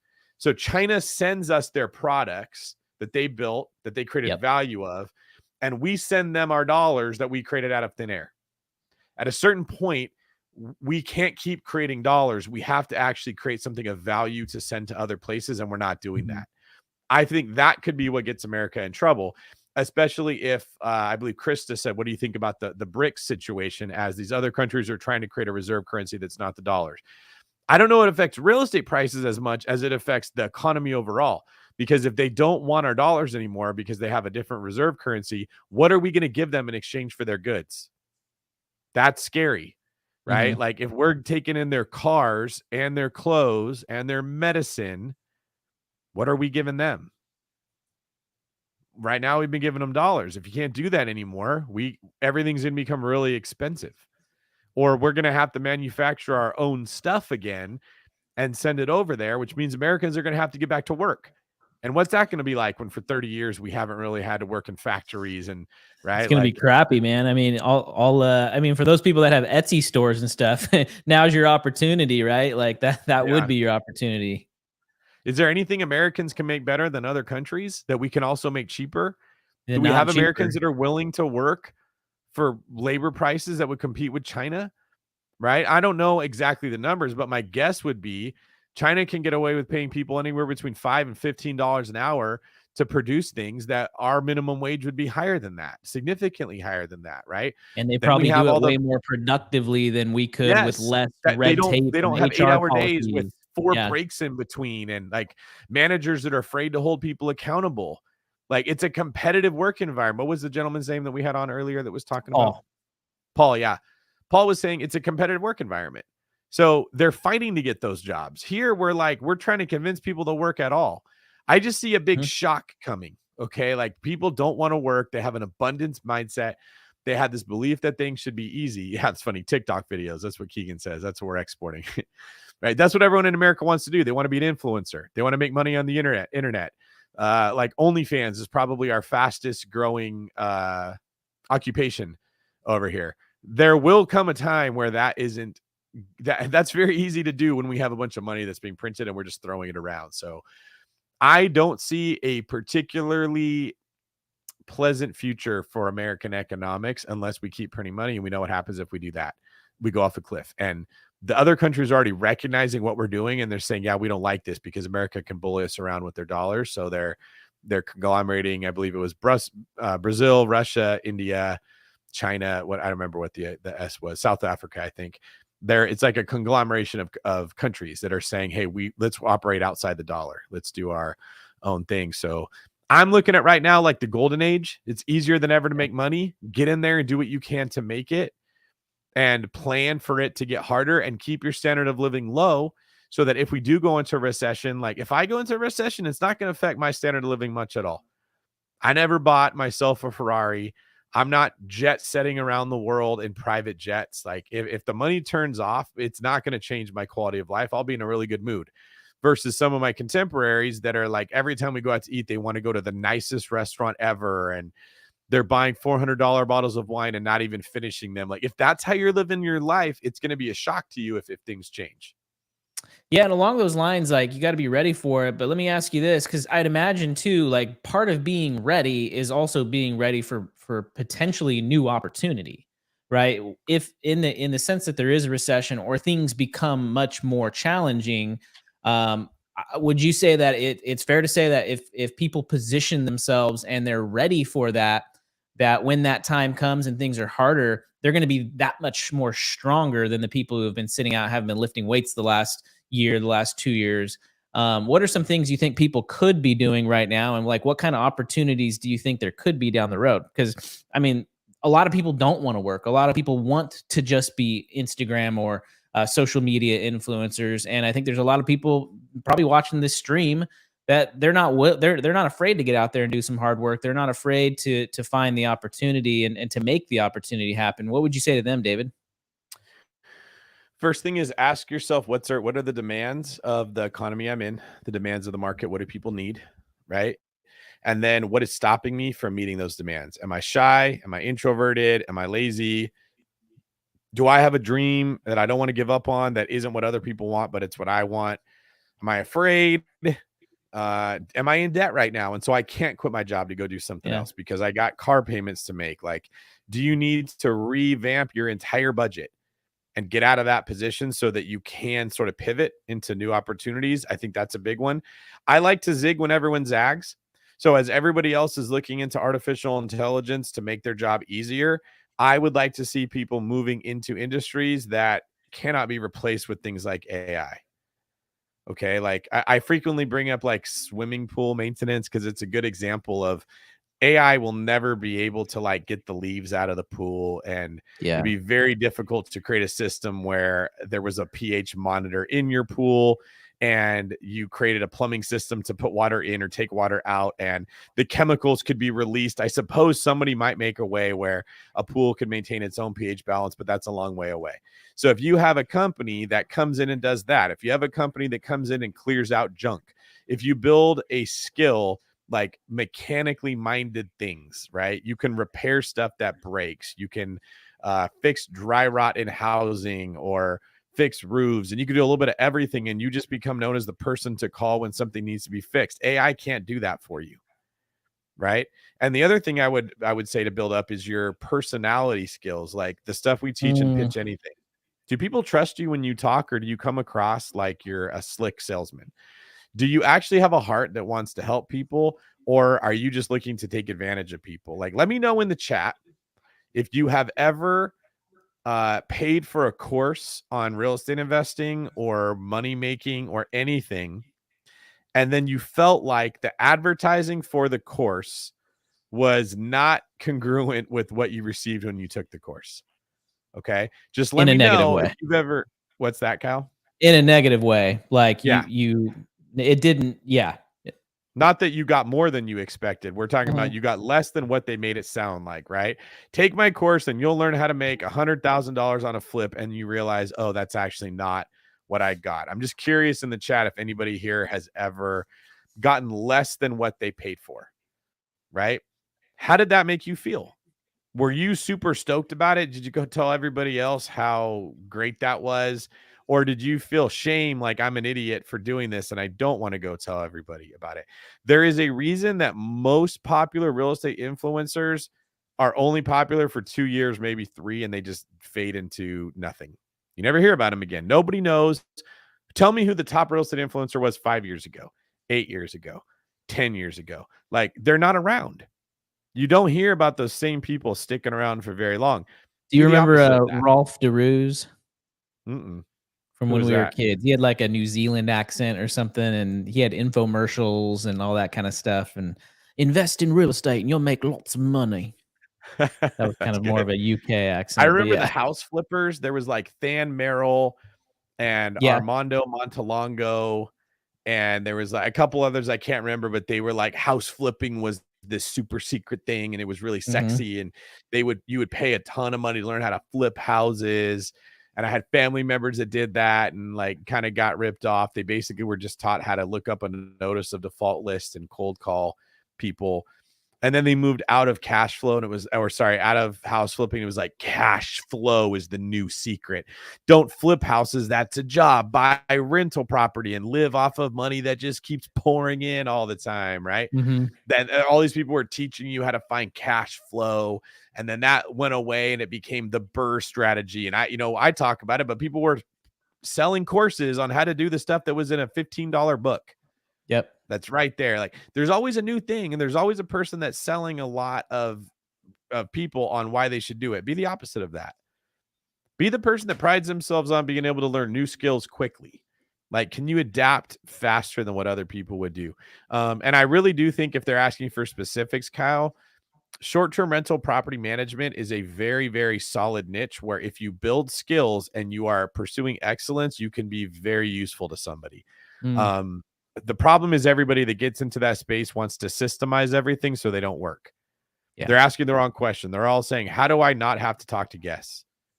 Right? If you don't want to be talking to guests, you already screwed up. You shouldn't be in that role, because if you're in the hospitality world, the guest expects you to want to talk to them. Like, can you imagine going to a hotel and going and calling the front desk and no one's there? Or it's like 7:00 at night and they're like, we're off. You got to figure out what you want on your own.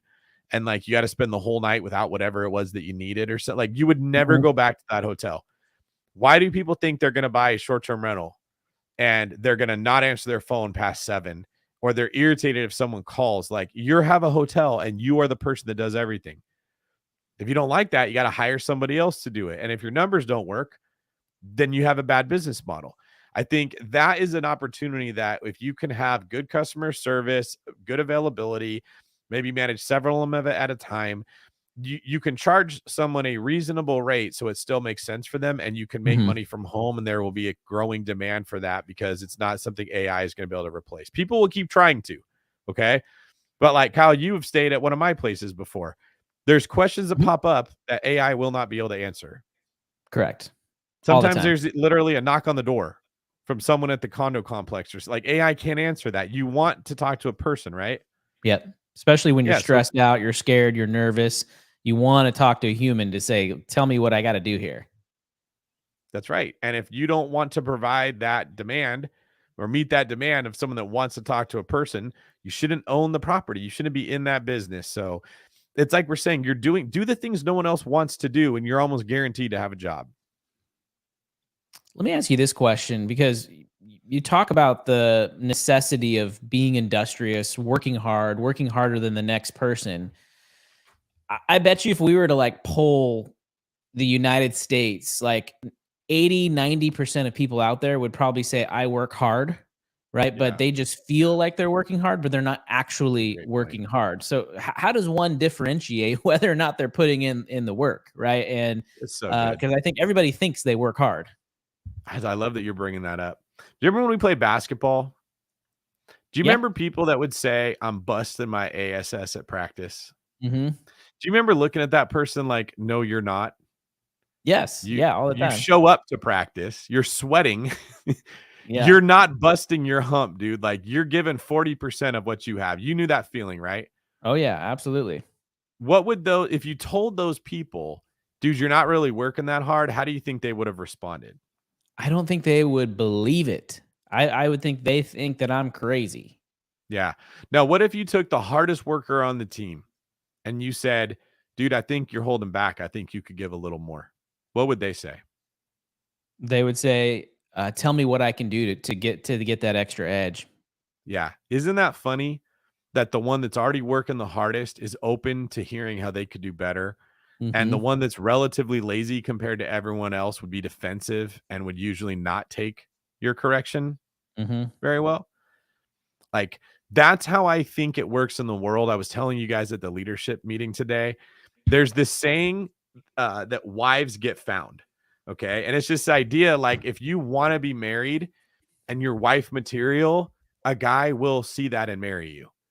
Okay. Like this whole idea of like, where's all the good men type of a thing? Like you're probably repelling them. And the same is true for guys. Like, where's Yeah. all the good women out there? Like, how come no one wants to get married? No, they just don't want to marry you. You're the problem. Like, the good men don't have a hard time finding the women, right? But when we get in that mindset of other people are the problem, it's like we're blind to seeing how we could be improved. And if someone went to that guy and said, dude, they're everywhere, you suck at being a man, they'd usually be defensive and they'd make an argument, right? Or if you went to the woman who's still single and wants to be married and you said you're the problem, it's usually not going to go very well for you. It's usually a bunch of pushback and defensiveness. And what we talked about at the meeting was just if you're a good worker, if you're trying to meet the demands of the market, you have the right attitude, you're already probably doing pretty well. It's very rare that you have a killer and they just haven't found the right opportunity. Yeah. Usually, if you're not doing super well, there's a thing with your approach, or there has been a thing with your approach in the past that's stopping you from being really good. And that if we went and told you, here's what you need to do to work harder, like you said, how do you deal with someone who thinks they're working hard? If you're someone who thinks you're working hard and you're not successful, you probably aren't a hard worker. You just think that showing up at practice and sweating equals hard work. You have to ask yourself, relative to the other people on the team, am I working harder than them? Okay. Relative to the best effort that I could give, am I working harder? Like I was usually considered the hardest worker on the teams I was on, the biggest hustler, but I never looked at myself like I was the hardest worker. I would always look and say like, I could have took a charge right there and I didn't really want to, right? I could have dove on that loose ball and I probably wouldn't have got it. I had a 10% chance, but if I was a hard worker, I would have dove just in case, right? Like if you told me, David, you could work harder, I wouldn't have argued with you. I'd be like, tell me where, how, what can I do? That if you don't have that attitude and you're listening to this, I have news for you. You're the one that's not the hard worker. You're the reason that you're not getting married. You're the problem, right? Now, if you can acknowledge that, your brain can now be opened up to seeing opportunities that weren't there. But if your first response when you hear this is that's not true, everybody else is lazy, not me, you probably have some walls that you're putting up that are stopping you from succeeding. Yeah, and I think step one, Alcoholics Anonymous, step one is to admit, right? Admit that you're falling short in that area. Be willing to admit the truth and swallow that pill that, yeah, you may not be giving as much effort as you could. And yeah, I agree. I mean, the hard work thing, that's gotten me in trouble. It's got me in trouble with toilets, but it's the same thing. I remember when I used to play basketball, the coaches used to say, I wish we could take Kyle's heart and put it in the players that maybe have that natural raw talent Your that I coach didn't said necessarily that? have. Yeah. What a jerk. But it was That's like actually the a worst thing compliment. ever to hear. But it was a compliment. Like he was basically calling out the star player, saying, "Listen, dude, like if you had half the heart that Kyle has, you'd be such a better player." So Yeah, it sounds like you're saying, I wish I could take this girl's cooking ability and put it in this pretty girl's body. It just seems like a mean thing to say. No, it wasn't, because I was also always the youngest growing up Yeah. on the team. So I just never matured. I was always younger than everybody else. So I always had, more, more time than I needed. But yeah, as Jacob says, it's a backhanded compliment. And I think the same thing, like if you are an entrepreneur, if you're running a short-term rental, if you are starting off as a pool cleaner or as a plumber or something, right? And you're not getting the results that you want, right? We see this with real estate agents all the time. It's typically not the market, right? It's not the people that you're working with. It's you. And you have to be willing to take a hard look at them in the mirror and adjust and change whatever you need to change in order to make yourself better. So that's a really, really good point, David. And I appreciate you explaining that, because that was really helpful. Well, there's also an element of, like, I think it was Steve said, you can be working hard, but at the wrong thing. Okay. So I had a friend, he was on the team in high school named Justin. When he got cut from the varsity team, he really felt like it was unfair. And he was like trying to say that he works harder than someone else. And I'm like, okay, that guy that you're saying you work harder than, he's like 10 times better than you. He doesn't have to work as hard. He's super good. Right. And I noticed, like, Justin, like, basketball just never really clicked for him the same. Like, he would run, it was almost like he was running football routes on a basketball court. Like he wouldn't be open at all, and he'd make cuts to the basket like a wide receiver and just run right into other players. And I would try to explain, like, it's not about how fast you're running your route. It's about like the separation between you and the guy that's guarding you. Like, you just got to get a little in front of him and then get him on your hip so he can't get around you. And I'll throw a lob over the top of him that would go to him. But he would like run this route and then run out of bounds. And I'm like, there isn't really a window that I can pass you the ball. Yeah. He's working hard and he's trying hard, but it didn't quite click with how basketball worked because he was a football player. It wasn't the same thing. And I would explain it to him, and he would usually get defensive, like nothing that I ever do is good enough. And he's just always being critical of me. So it never clicked, and he never made the varsity team, right? I think that there is an element of people that show up at the office and do what worked 20 years ago. Yeah. And they are working hard, but in the wrong way. Okay, like if I just gave you clients and they were not pre-approved, they were not serious about buying a house, they wanted to find some off-market subject to deal, and you took them serious as a real estate client, can you agree it does not matter how hard you work, you're not going to put them in contract, you're not going to get a result. Yeah, I could show them houses all day, but I'm never going to get that result. Yeah, so there's an element of knowing what works within your goal and then working hard at what works. Yeah. We see realtors that come in the office all the time, and they're in there for 10 hours a day, and they call that work. But they're looking at their email, they're making marketing pamphlets, they're using Canva to create flyers, they're ordering the cheese for the open house of someone else on a home that's been on the market for 12 weeks and no one's going to go to the open house. I look at what they're doing and I'm like, why would you do that? That's a stupid waste of your time, but they call it hard work. That there is an element of that too, where people just get stuck in like what they've always done. And they just keep doing more of the thing that doesn't work. I think this probably happens in relationships a lot. I'll see that where you'll get a husband and a wife that are not on the same page, right? And the wife keeps doing something for her husband in a love language that's not his. Does this sound familiar? Like like my mom used to do this for me where she would always like cook food and I'd get home from basketball practice and I was not hungry. Last thing I wanted was to eat. I just wanted to drink water and go to bed. And she'd be like, so hurt that I wasn't eating the food she cooked. I'm like, I don't want to eat. I don't know what to tell you. Like, if you want me to eat, just tell me it's for you. It's not for me, but don't call it love. It's not love. You're like manipulating me into doing something I don't want to do. I'm loving you by eating your damn food. I'm not hungry, right?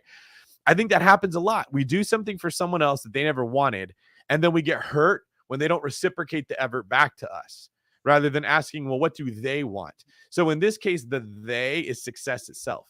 What does success as a real estate agent look like? What are the things that our clients want? Am I meeting their needs, or am I working really hard at something they don't care about? Am I spending all my effort on something that the market doesn't require?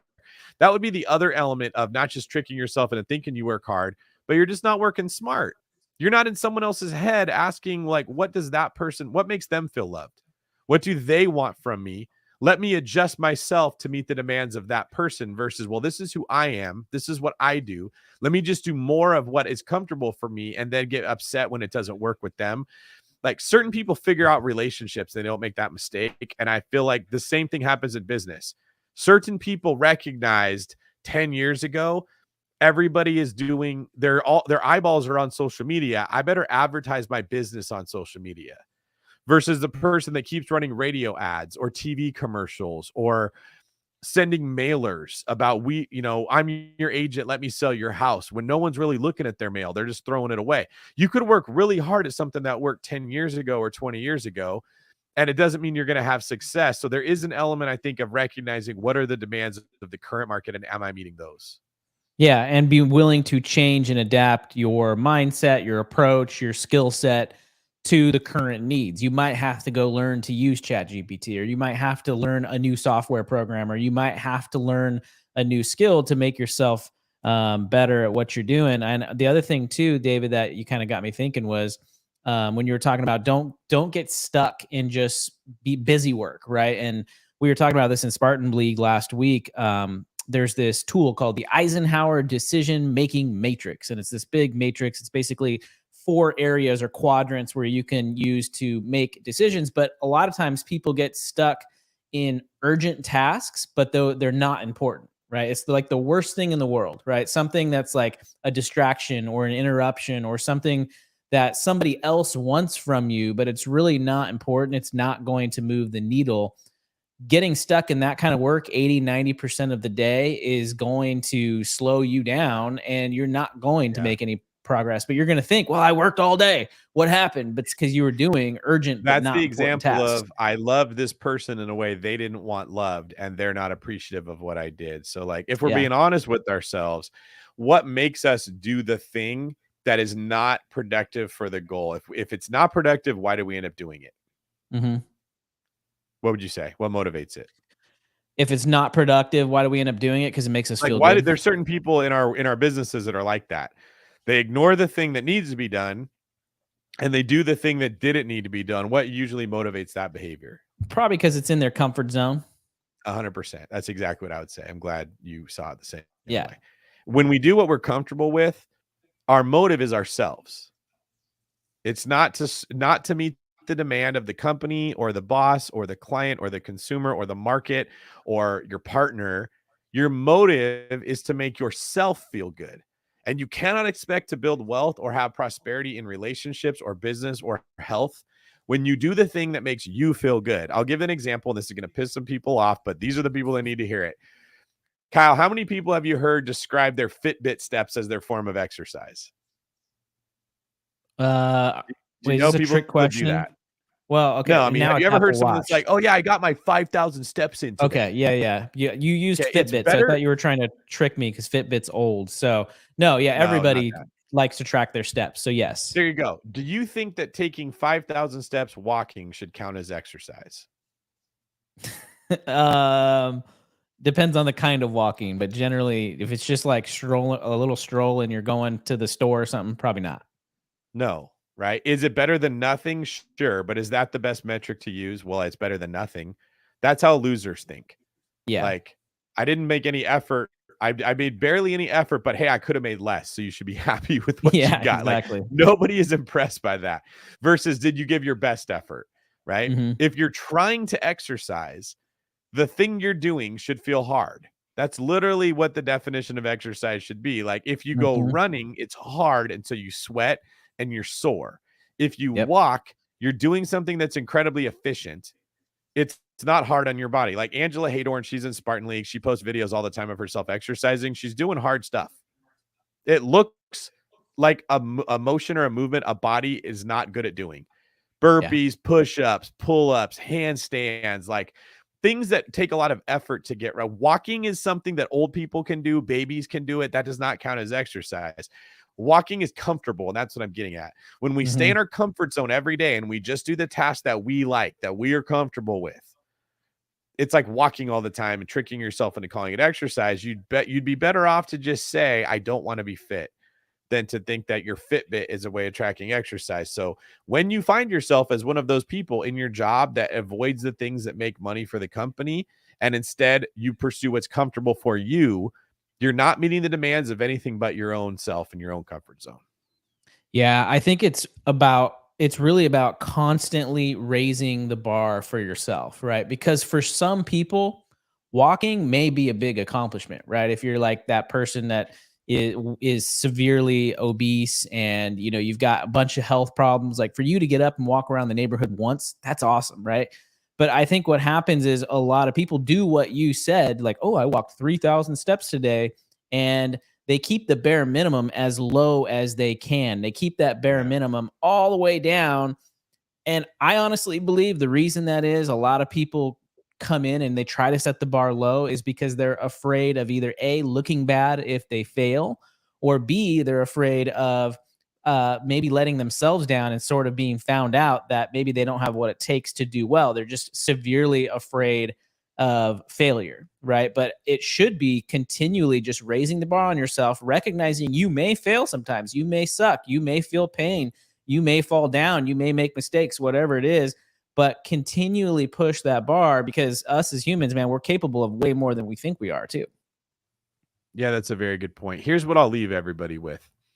If you catch yourself either saying this to other people or thinking it to yourself, you're thinking like a loser.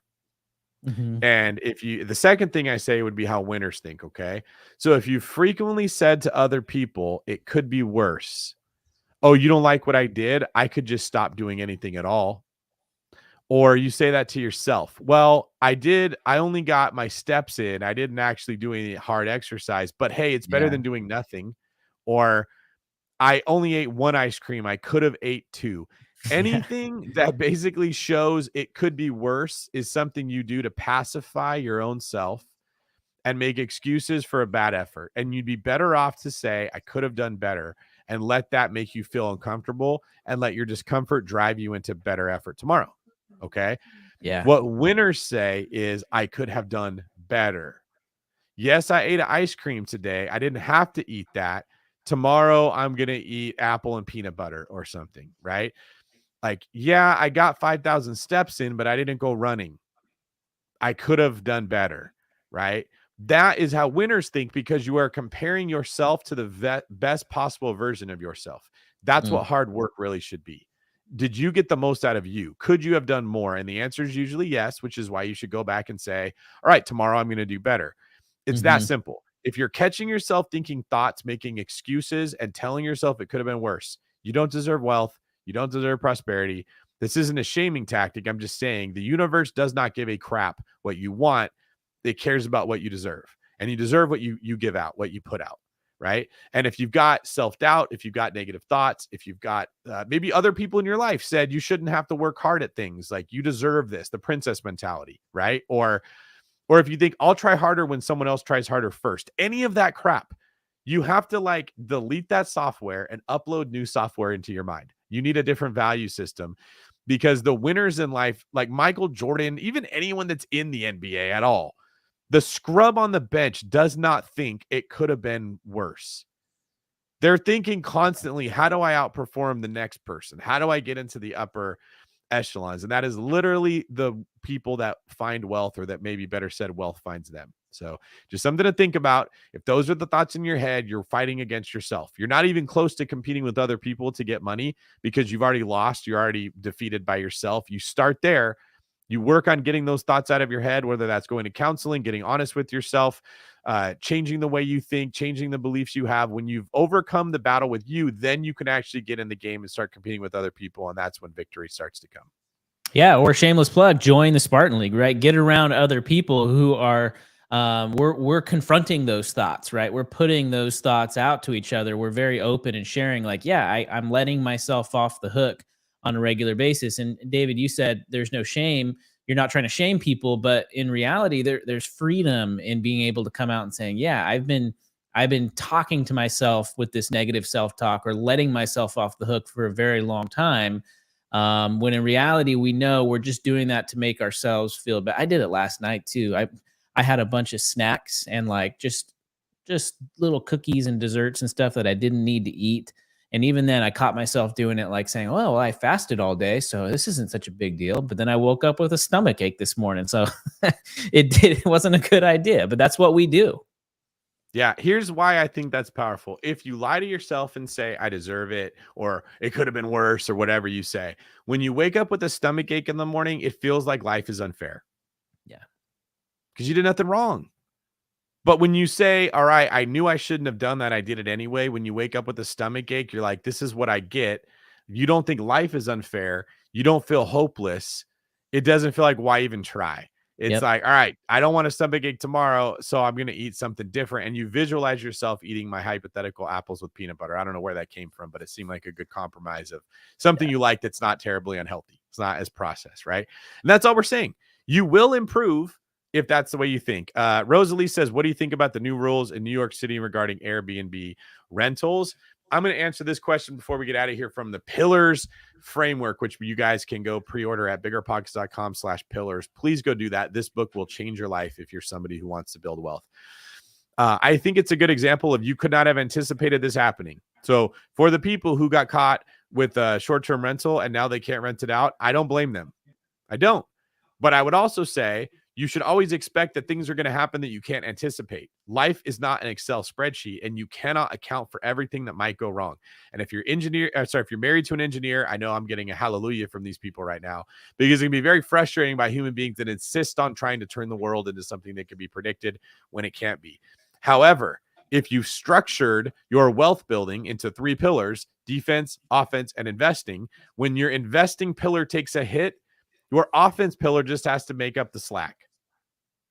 And it wouldn't take you out, okay? If your goal was, all right, I bought a couple short-term rentals, I'm quitting my job, and I'm going to take the easy life, it sucks for you, right? And you can get really unhappy and be miserable and be bitter about the whole thing. This is why in Spartan League, we promote the balanced approach of living beneath your means, continually making more money, and investing the difference. Because this will continue happening. We may see the market gets saturated with Airbnbs. And even if the city doesn't say they can't have them, you just can't find anyone to rent out your place. That could happen. It probably will happen in a lot of markets, okay? You could see the commercial markets take a huge hit, and we could see a ripple effect that goes through all of real estate or lending because we raise rates so fast, and there's going to be consequences for that. There's a lot of things that you will not be able to predict. So build a balanced approach to your life, build up significant reserves. Once you get 100 grand in the bank, don't take your foot off the gas and be like, oh, I'm good. I don't have to work hard anymore. That 100 grand can disappear faster than you think, especially when you start investing. So the best advice I can give, Rosalie, is that you should always be working on 3 ways you're having success: saving your money, making more money, and then investing, so that if you get hurt, you lose your job, well, your investments can support you. Or if your investments take a hit, the business that you started can support you. Or if the business takes a hit, you don't spend that much money, so you can buy yourself some time to get it ramped up again. All right, Kyle, that's all I got.